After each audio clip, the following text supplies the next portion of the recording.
দ্বিতীয় মেয়াদে দায়িত্ব নেয়ার পর প্রথম আন্তর্জাতিক সফরেই মধ্যপ্রাচ্যকে বেছে নিয়েছেন মার্কিন প্রেসিডেন্ট ডোনাল্ড ট্রাম্প।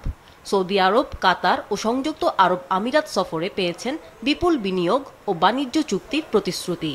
মোট অঙ্কে যা দাঁড়িয়েছে $2 ট্রিলিয়ন বেশি। বোয়িংয়ের বিমান বিক্রি থেকে শুরু করে প্রতিরক্ষা সরঞ্জাম বিক্রি, ডেটা ও প্রযুক্তি বিনিময় চুক্তি করেছেন তিনি।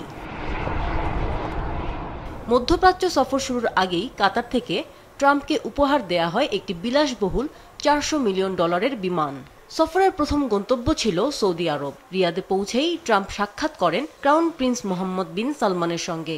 এই বৈঠকেই হয় $600 বিলিয়ন বিনিয়োগ চুক্তি, যার মধ্যে অন্যতম $142 বিলিয়ন সামরিক সরঞ্জাম সরবরাহের সমঝোতা, যাকে ইতিহাসের সবচেয়ে বড় অস্ত্র চুক্তি বলা হচ্ছে।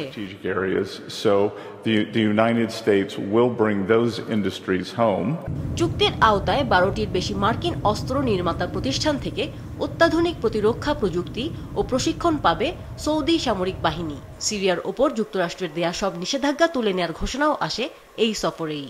সৌদি সফরে $300 বিলিয়ন মোট 145টি চুক্তি সই হয়। প্রযুক্তি খাতে গুগল, ওরাকল, এনভিডিয়া, সেলসফোর্স, উবারের মতো প্রতিষ্ঠানগুলো সৌদি ও আমিরাতে $80 বিলিয়ন বিনিয়োগের প্রতিশ্রুতি দেয়। সফরের দ্বিতীয় গন্তব্য কাতার। সেখানে হয় চমকপ্রদ সব বাণিজ্য চুক্তি। যুক্তরাষ্ট্র ও কাতারের মধ্যে মোট $1.2 ট্রিলিয়ন চুক্তি সই হয়েছে। কাতার এয়ারওয়েজ $96 বিলিয়ন 210টি বোয়িং 787 ও 777X উড়োজাহাজ কেনার ঘোষণা দিয়েছে। কাতারও একটি মার্কিন সামরিক ঘাঁটিতে $10 বিলিয়ন বিনিয়োগ করবে। সফরের শেষ গন্তব্য সংযুক্ত আরব আমিরাত। আবুধাবির বিনিয়োগ ফোরামে আগামী 10 বছরে যুক্তরাষ্ট্রে $1.4 ট্রিলিয়ন বিনিয়োগের ঘোষণা দেন আমিরাতের প্রেসিডেন্ট শেখ মোহাম্মদ বিন জায়েদ আল নাহিয়ান। এই বিনিয়োগ নতুন অর্থনীতি, টেকসই জ্বালানি, উন্নত প্রযুক্তি ও কৃত্রিম বুদ্ধিমত্তা খাতে ব্যবহার করা হবে। যুক্তরাষ্ট্র ও আমিরাতের মধ্যে বাণিজ্য চুক্তির পরিমাণ $200 বিলিয়ন ছাড়িয়ে গেছে। দেশটির ইতিহাদ এয়ারওয়েজের পক্ষ থেকে 28টি বোয়িং 787 ও 777X উড়োজাহাজ কেনার ঘোষণা এসেছে, যার মূল্য $14.5 বিলিয়ন।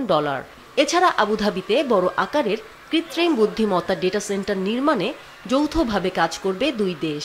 এতে আমিরাতের জন্য যুক্তরাষ্ট্রের উন্নত এআই চিপ প্রযুক্তি সহজলভ্য হবে। দ্বিতীয় মেয়াদের শুরুতেই মধ্যপ্রাচ্য সফর দিয়ে যুক্তরাষ্ট্রের অর্থনৈতিক স্বার্থকে প্রাধান্য দিয়েছেন প্রেসিডেন্ট ট্রাম্প।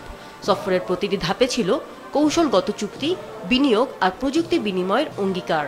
মার্কিন বিশ্লেষকদের আশা, ট্রাম্পের এই সফর দেশটির অর্থনীতিকে নতুন দিক দেখাবে। আমিনা লুসি, মাছরাঙা, নিউজ ডেস্ক।